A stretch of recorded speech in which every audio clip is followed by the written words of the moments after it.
Lonely rancher, awoke to a forbidden gift, an Apache bride. He couldn't resist. William didn't speak.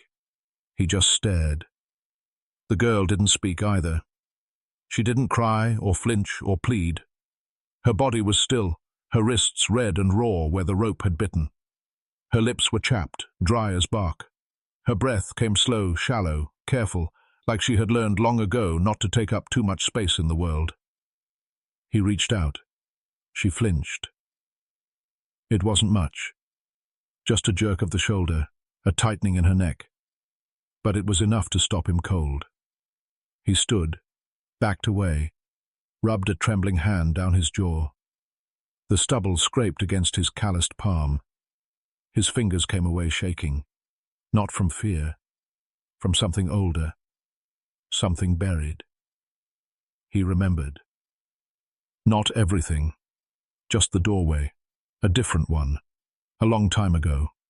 Rain falling on a boy with a busted lip, watching his mother close the door on his father's apology. She had stood in silence too, like this girl, like she'd already died inside. He blinked. The wind kicked up again, tugging at the edge of the cloth covering the girl. She didn't move. She didn't even shiver.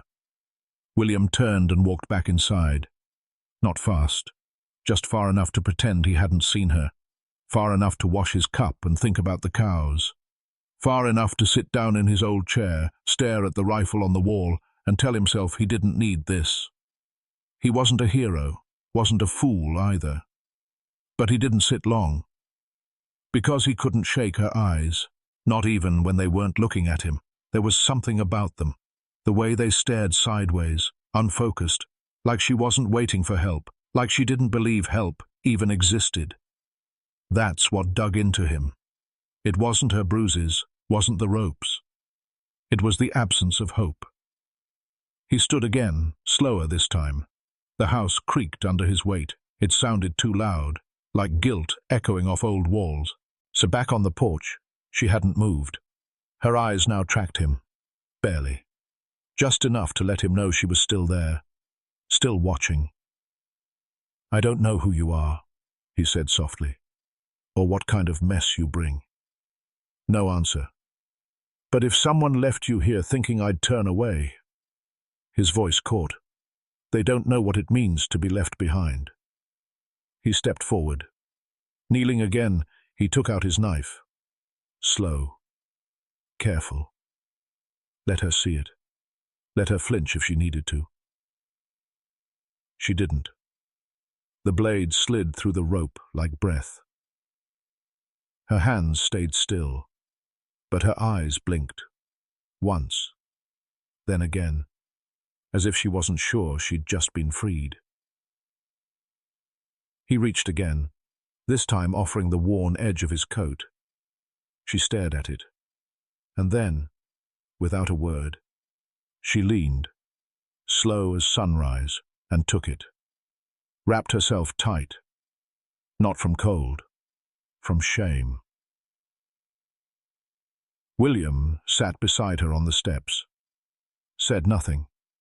Didn't need to. Sometimes, sitting close was louder than any word. And that's how the decision was made. Not with a vow or a promise, but with a shared silence and a single breath that said, "You're not alone anymore." The girl, no, woman, slept for nearly a full day after William took her inside. He laid a blanket down by the hearth and left water and bread nearby. She didn't touch them for hours, just curled into herself like a wounded thing that had forgotten how to rest. By dusk, she had eaten. By morning, she had spoken. Only one word. Naiche. It took William a while to realize it was her name. She wouldn't tell him where she came from, but the marks on her wrists, the scars on her back, and the vacant look in her eyes said enough. Still, silence hung between them, like a wall, like protection. Then, 2 days later, the horse tracks appeared, deep, fresh, heading straight for the ranch, then turning back, watching. William spotted them while checking the eastern fence line. He crouched Bean. beside them for a long time, his fingers tracing the outline of the hooves. These weren't passing riders. These were scouts, waiting, watching. When he returned, Naichi was staring out the window, her face stone still. But he saw the tremble in her fingers as she gripped the wooden frame. She'd seen the riders too. "You know them," he said. She didn't answer. That night, while the wind whispered through the cracks in the cabin walls, she finally spoke again. Her voice was thin, like a string ready to snap. "They sold me. To a trader. He kept me, then gave me away.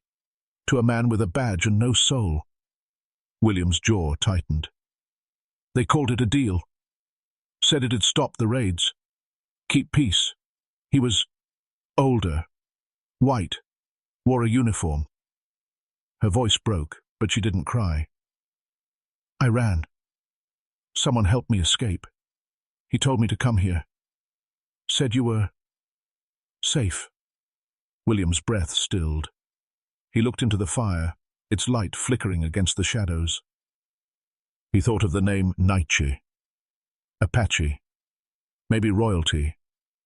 Maybe rebel. He wasn't sure. But now he knew. Whoever was out there, whoever had tracked her to this land, wouldn't stop. This wasn't just a girl on the run. This was a statement, a defiance, a target. And he had just become part of it. The next morning, a letter was nailed to his barn door. No knock, no noise, just a single sheet of paper with a drawing, an X over an Apache symbol, and below it, in English, "She's not yours to keep. We'll take her back." William stood in the morning light, the wind tugging at his coat. Naichi stood behind him, barefoot in the dirt, her eyes on the same paper. He didn't speak, just reached for her hand. She pulled back. "You'll be hunted too," she whispered. "I already am," he said. For a moment, they just stood there, two ghosts in a world that didn't want them. But the silence wasn't fear anymore. It was warning.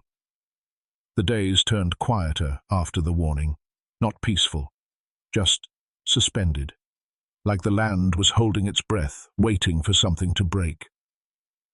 William didn't ask Naichi any more questions, and Naichi didn't offer answers, but they found others, ways to speak. He handed her a rifle one morning, lightly used, cleaned and oiled. She looked at it, then at him. Her hands were hesitant at first, as though they'd been punished for touching things too freely in the past. But once she gripped it, her fingers remembered. She took to the stance like it had once been taught to her, then ripped away. She steadied her breath, lined her shoulder, fired. The can on the fence tumbled clean off. William raised an eyebrow, the faintest hint of a grin pulling at the corner of his mouth. Naichi didn't smile, but she didn't look away either. That night, they ate rabbit stew by the fire. She had helped him clean it, skin it, salt it. Her hands didn't shake this time. She moved like someone who had once known how to live and was slowly relearning. When William rolled up his sleeve to tend the firewood, she saw it, a long, jagged scar twisting down his forearm. She didn't ask, but he spoke anyway. "Shrapnel, South France. Long time ago." He didn't say what war. Didn't have to. His eyes finished the sentence. Later, when she rolled up her own sleeves to wash the dishes, he saw the burns along the underside of her wrist. Faint, old, as if someone had pressed metal there and held it down. She didn't explain, and he didn't ask. But something passed between them then. Not pity, not even sympathy, just recognition. A silent exchange of survival. That night, they didn't speak. They just sat close enough to feel the other's warmth. Outside, the wind howled. Inside, the fire popped. And between the shadows on the walls and the creak of the wooden beams, something soft bloomed. Trust, maybe. or the memory of it. The next day, William showed her how to mend the fence lines. Nietzsche taught him how to weave grass into strong knots, like the women of her village once did. She made him tea from dry desert leaves he thought were useless. He gave her his mother's old scarf to keep the sun from her eyes. No declarations, no dramatic moments, just acts. Small, quiet, deliberate. By the time the first snowfall came early, just a whisper of white across the dry earth, they were no longer strangers. One evening she stood by the barn as the light fell gold and long across the field. He stepped beside her, his hand brushing hers. She didn't pull away. They said nothing. But for the first time, she closed her eyes and leaned just enough to let her shoulder touch his. And he didn't move. In that stillness, in that barely there contact, the story of their bond was written, not in words, but in the ache of two broken people finding pause in each other. The storm was coming. But for now, there was this moment, and it was enough. It happened just after dawn. The frost had barely melted from the porch railings when the sound of hooves cut through the still air, sharp, deliberate, unhurried. William was already up, sharpening a blade on the porch steps. Nietzsche was inside, boiling water for bread.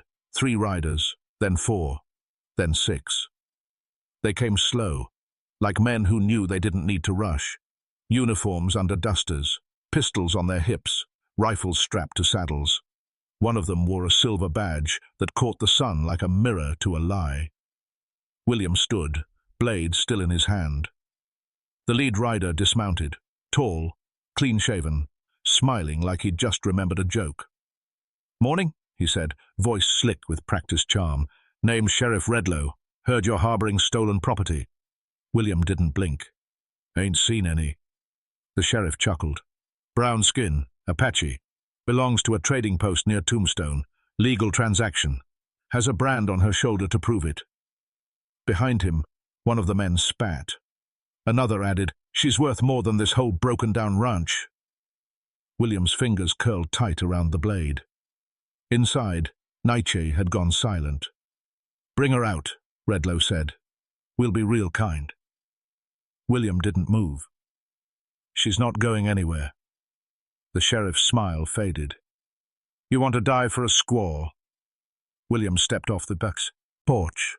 His boots sank into the frosted dirt. "I already died once. Came back meaner."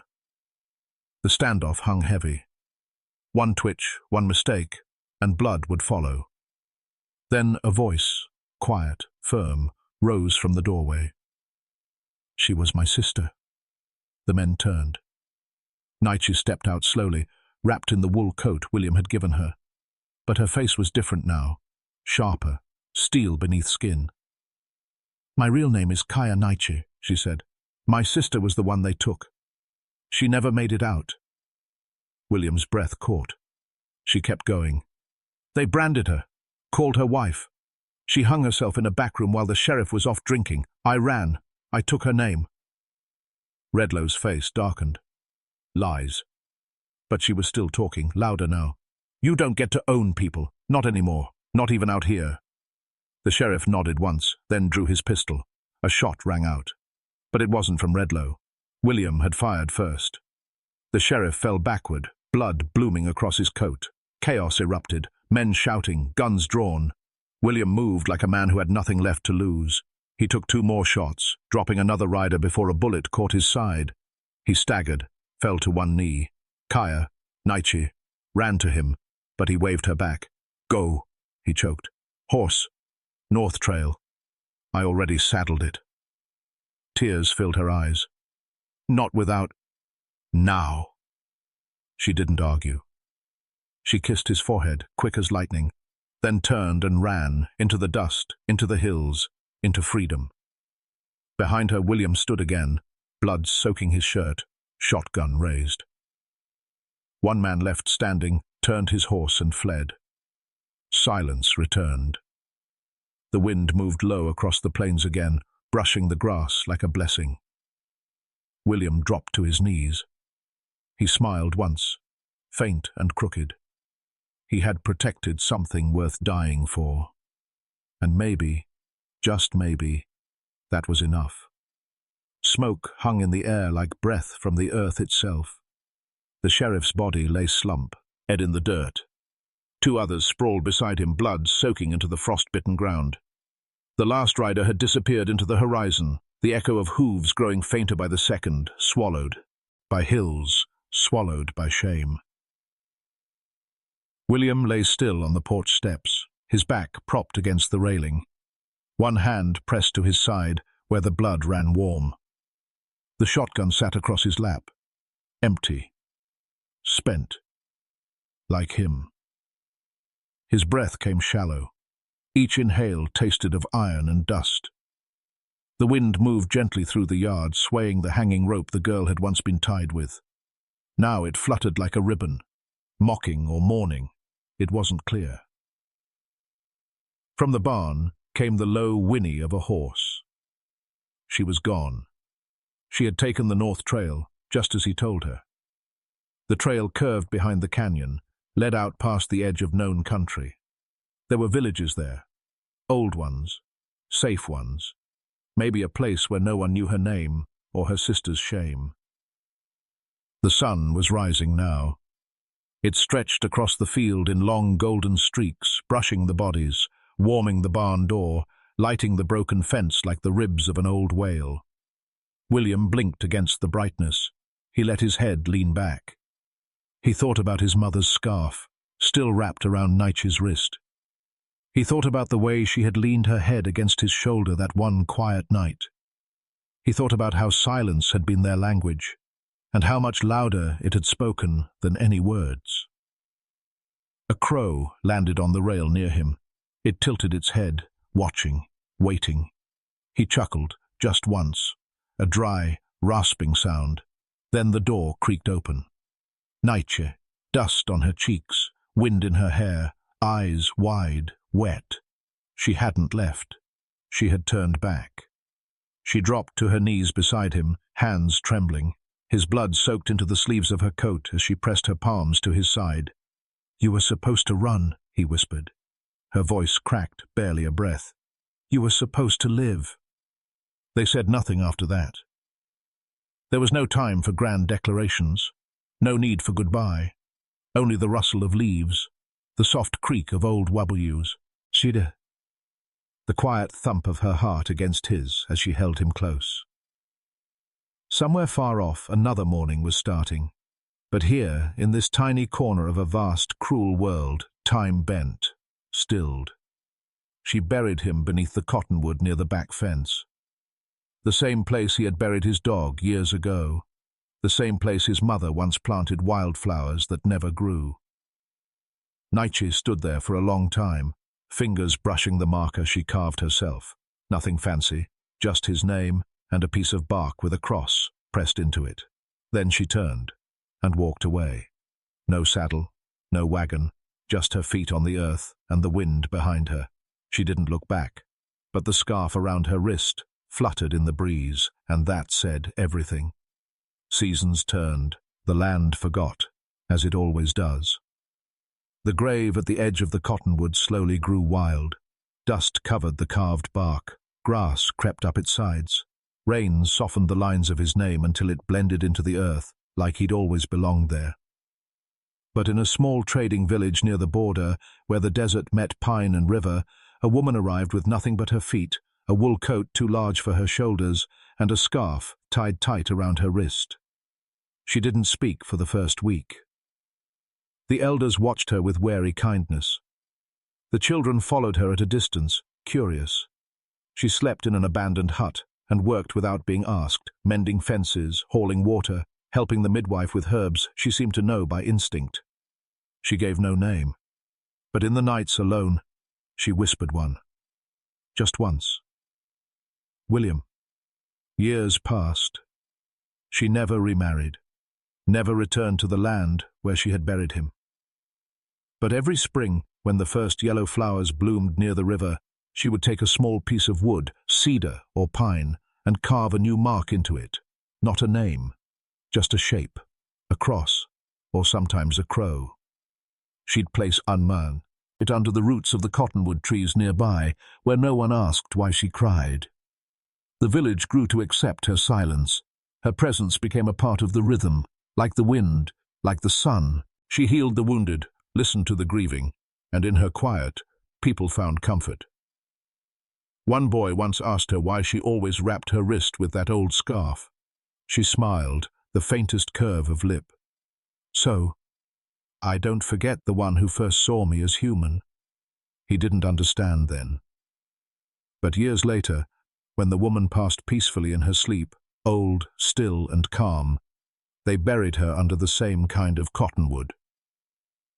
The villagers found a box beneath her bed. Inside, there were only two things: a worn leather holster with initials burned into the side, and a folded piece of parchment with one sentence scrawled in shaky hand. I was never his possession. I was his choice. And just like that, the wind carried the rest away. But in the whisper of leaves, in the silence between storms, and in the soft touch of cloth against skin, their story remained, unwritten, unspoken, but never lost. Like the last note of a violin echoing long after the bow is lifted, their love did not vanish. It lingered, quiet, fragile, and eternal.